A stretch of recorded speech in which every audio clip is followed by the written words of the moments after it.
we are now joined by tonight's winner of the Coca-Cola 600 at Charlotte Motor Speedway and driver of the #1 Trackhouse Racing Chevrolet, Ross Chastain. We will go straight into questions. We'll go to Zach Sterniolo up first.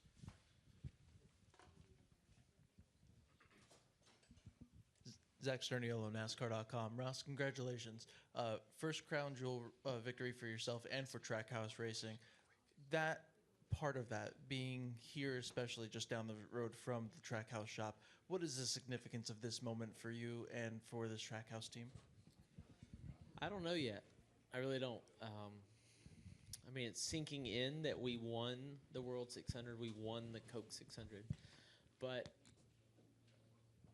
what that means for the team and me and everything else, I mean, you saw us crash yesterday. You've heard me, I think, talk about they were up till 2:30. I left at 10. They stayed there long after I was gone. They were back at 5:30. We built another car. And we put ourselves in, like, we just slowly worked our way. It took all 600 miles. Like a 400-mile race here, we don't get there. We're not in contention. So it took the whole time, and then I don't know what it means yet. I'm excited to find out, though. All right, we'll go to Jacob and then to Jordan next. Jacob Steelman, Race Face Digital. Ross, first off, congratulations. Two for you. First, take me back to Ross Chastain in the JD Motorsports chapter when you're just trying to tell yourself, maybe I'm going to have a job next week. Could you have told that Ross Chastain you were going to be sitting here as a 600 winner? So I have to back up even a little more. What's today? Sunday. It might be Monday. I guess it's Monday by now. But I think it was Saturday morning or Friday. Saturday. I was driving through China Grove, and I passed the old Viva Motorsports shop on 152. And Jamie Dick let me drive his car. I brought sponsorship. In my first Xfinity race here at Charlotte was in 2014. So we ran Charlotte and Daytona that year. Neither one went very well, but my first Xfinity race here was then. I've crashed in 2013 here in the BKR truck with Chad Kendrick as my crew chief, and I told him last night or Friday night after the truck race that, like, if he had the driver now that he sees as me, that we would have ran a lot better than we did back in 13. So as I stepped through the JD days, yeah, I just kept learning. We had times here where Johnny rented a full lease motor because we were running really good, and then like the sway bar arms broke during the race. So a lot of we had a truck arm break one time. The sway bars broke one time. So we had a lot of heartbreak here where we thought we were going to run better, and yeah, I don't. All that's part of the journey. So what it means now, I don't know, but it was all part of the journey. Like to drive up and pass William. It took me years of learning this craft. I wasn't the guy that showed up and was fast and could win races. I wasn't with the teams that could win either. But a decade or more of learning is what got me to victory lane tonight in this race.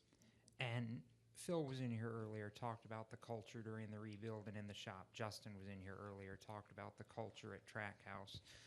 What makes you most proud about seeing that kind of culture, that it's not just about your effort that goes in, but Justin used the word relentless to describe this team, and knowing that all of that's we've always seen in you is so echoed by everybody at Trackhouse, and particularly with your #1 team? Yeah, from my side, they see less of me because Chevrolet and General Motors opened their tech center down the street. So the Josh Wise program, the Wise optimization program, used to be out back of Ganassi. It lined up with the transition of Trackhouse that we moved across Bruton Smith Boulevard to GM. And so I do spend less time at Trackhouse, but that's because I'm there at GM where my driver coaches are, my strength coaches, my mental coaches, my everything there is to make me the best driver. So yeah, it's been keep waking up. I mean, the Monday mornings, they suck sometimes, but you show up and you just keep doing it. I'm not sure I'm going to make it in the morning, I'll be honest. But I think I'll have an excused absence. All right, quickly, we're gonna go to Jordan, then we're gonna go to Dustin, and then we'll go to Steven. Jordan Bianchi, the Athletic, you kind of touched on it. Is this the best you've ever been at this moment as a race car driver right now? Well, the truck gave me a lot of confidence Friday. I moved the groove up single-handedly. I watched my tire tracks. Every time I come back around, I could see my rubber moving it up. Then when I got in the cup car gave me the confidence to run the top. I ran it on the out lap and the entire first lap. I was going to qualify around the top like Reddick did. The 45 did.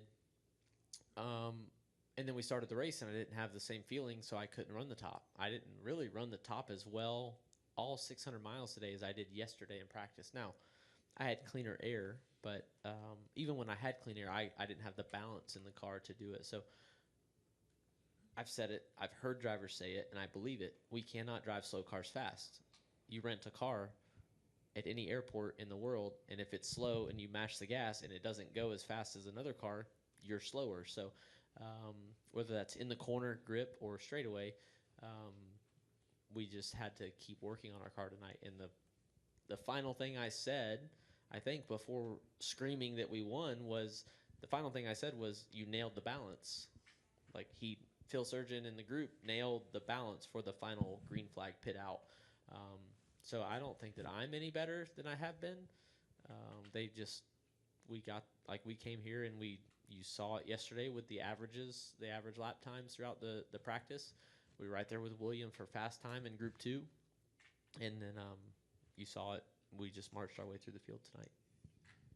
The crew was at the shop until, 2:30 in the morning last night. Were you there for any portion of that last night? What was that like, if you were? Yeah, I was. I did the PRN broadcast, so I was up in the booth. I found out once I was in the booth that they were going to go to a backup. When I left the garage, we were going to fix the car, and then NASCAR saw some stuff they didn't like with the clip and the frame, that they didn't want it to race. So they said, go build another one, bring out another one.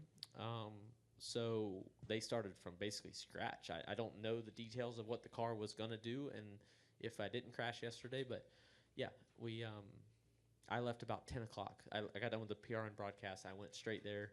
I was there till 10. Tony Lunders is literally pushing me out, saying, go home, go to sleep. I need you to be ready tomorrow night. Got up, had a normal morning, did some other business, just normal that I would do on a normal day, and rode down here, and my first thing was at 12:30, and they got the car done. So 2:30 they left. I think they're back at 5:30, last I heard. Go ahead, Dustin. Dustin Lomino, J-Ski. Ross, you mentioned how it took all 600 miles today, and if it was like a 400, 500-mile race, you don't get it done. But when did you feel like this car, the backup car, was a contender tonight? Yeah, we were making our way early, and then we pitted, and the caution came out while we were on pit road, so we had to take the wave around.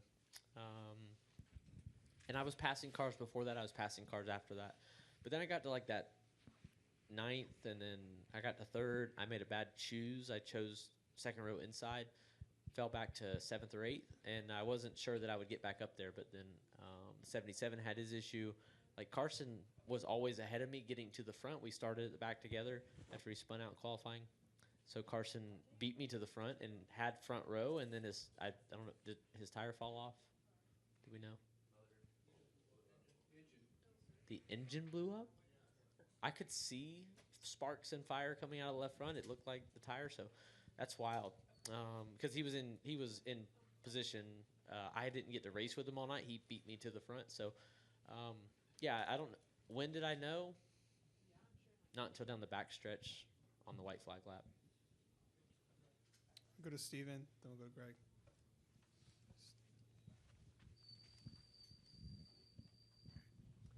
Stephen Toronto, CBS Sports.